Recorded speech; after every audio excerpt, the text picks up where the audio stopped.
Welcome, everybody, today to our Children First Family Law podcast. I am super excited today to have with us Lauren Blake. Welcome. Thanks for being with me. Thank you. Thank you for having me. Yeah, Lauren's in Michigan, and we happen to come across each other through some professional contacts, and I am just really engaged and intrigued by what Lauren is doing in Michigan because we have such a need for this family, high conflict / mental health offering. And so that's why I wanted to have her on the show because most therapists are not doing this work in that context, right? Is that fair to say, Lauren? Is why you went into this? I would say therapists are largely not fond of the legal system. Right. And so we end up, I'm always trying to explain to parents that we don't just want to pick a therapist off a list or maybe even off an insurance list because it's such a nuanced approach that we need when we're dealing with these dynamics. So, Lauren, maybe give us a little background. I know you had a legal background before you went into this and doing all of the hard work of being a paralegal. So tell us a little bit about that and what led you, kind of give us your path. Yeah. I started at a family law firm pretty quick out of college. Didn't know what I wanted to do. Never planned to be a paralegal forever, but I thought I would just use that time to figure out what I did want to do. I will say I tried two other types of law. I did insurance defense, hated it. I kept avoiding family law because everyone was telling me to avoid it. Everyone that was in my circle was like, "Oh, don't. That's like a whole different kind of law. Like you can whole different kind of person to deal with family law." But I ended up in a family law firm and I fell in love with it instantly. I enjoyed the component of helping people and working through those difficult times. And I liked the advocacy position of it as well. And so as time went on, I initially considered becoming an attorney. But the more mediations and trials and things like that I attended as a paralegal, it just didn't fit for me. It just didn't feel like I was supposed to be an attorney. But I didn't want to leave family law. That was a real struggle for me. And so I ultimately decided to pursue my master's in marriage and family therapy. I have a specialization in trauma informed care. And I got certified in EMDR, which is eye movement desensitization and reprocessing. It's really like high level trauma work. And honestly, my initial plan was that I was just going to have a practice that focused on the mental health of people who are going through a divorce. And specifically, people who are going through types of like domestic violence or abuse where there was a more traumatic background. Um, there is a need for that, but ultimately, based on court orders, the need for what was really the need that was really prevalent was for co-parenting therapy and reunification therapy. Those are the two most prevalent for me.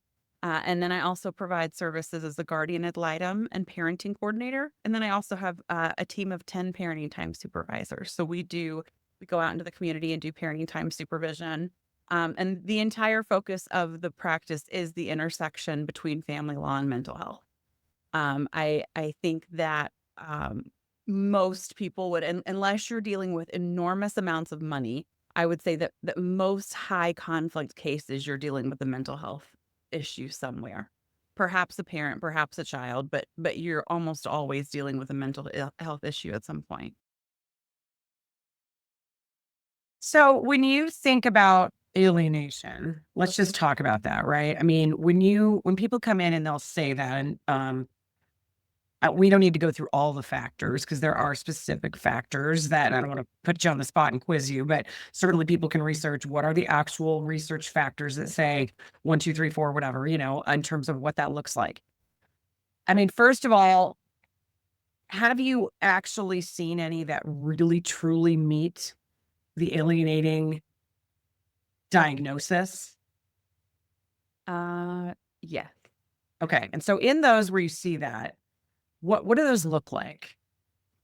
Um, to me, one of the quickest indicators for me is a child who can find nothing but fault in one parent and nothing but positive in the other.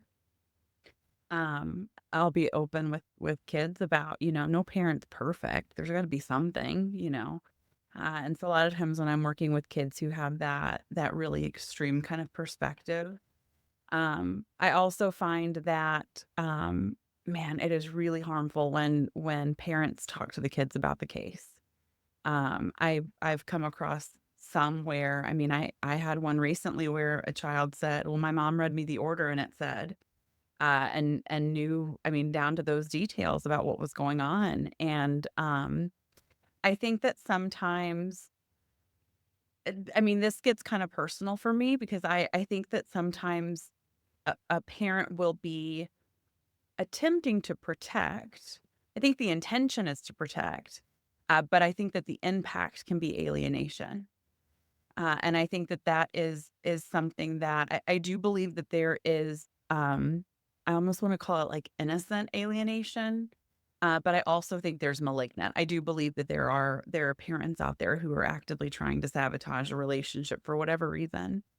Um, and so I do come across a lot of cases where there are alienating components. But yeah, that's my experience.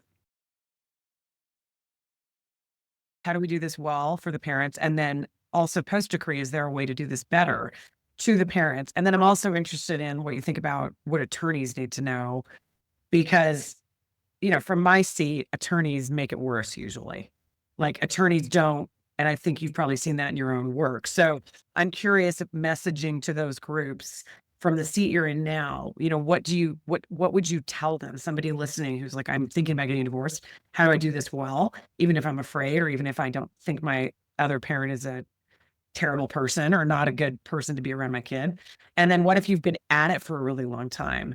How do you, I mean, we've had cases where there's, parent hasn't seen their kids in years and we're trying to resolve that. How do you address those people?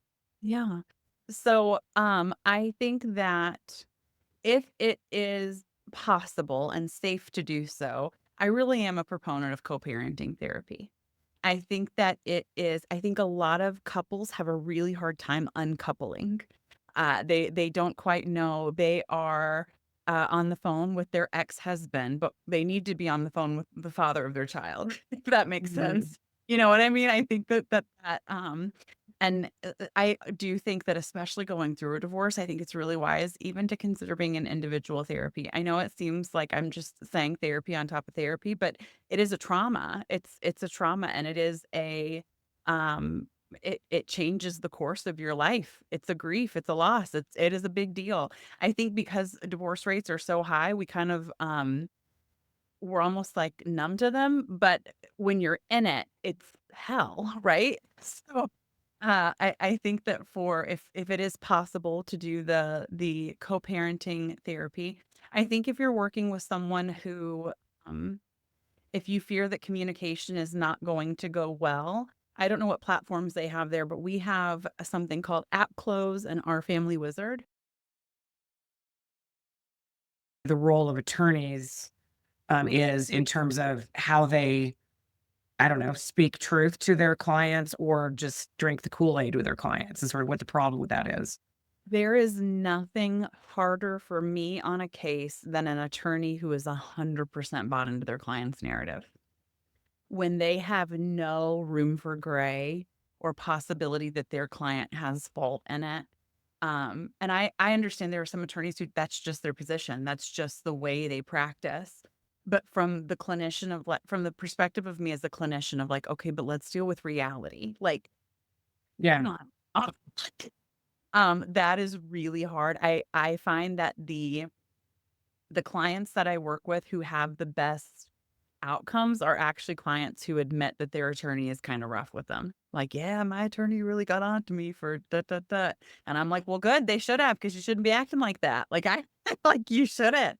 And so attorneys who are some, I think for some attorneys, they're almost fearful of their client. And they so want to do the good job. They so want to like get that, that they just kind of do whatever their client says. And so sometimes I have to redirect attorneys back to what's best for the kid again. Like, I get it. You have a client, you have to do your job. I get it. I understand you have your own code that you're abiding by, but also these other stories exist. And so that's probably my biggest request. I also think that the orders that are submitted, makes a huge difference in how therapists can help for cases. So I like when I get orders that request that I file reports with the court or request that I provide feedback. Um, like, especially if they are, so I don't know how it is there, but like here, they'll make a decision like, okay, we're putting this couple in for co-parenting therapy. They'll be back in 8 weeks for a review. And then you go in front of the judge and just give an update on how things are going and they can make adjustments from there. I do a lot of testifying at reviews or not even testifying, where I just show up and I tell the judge, this is what I'm saying, this is what mom needs to work on, this is what dad needs to work on.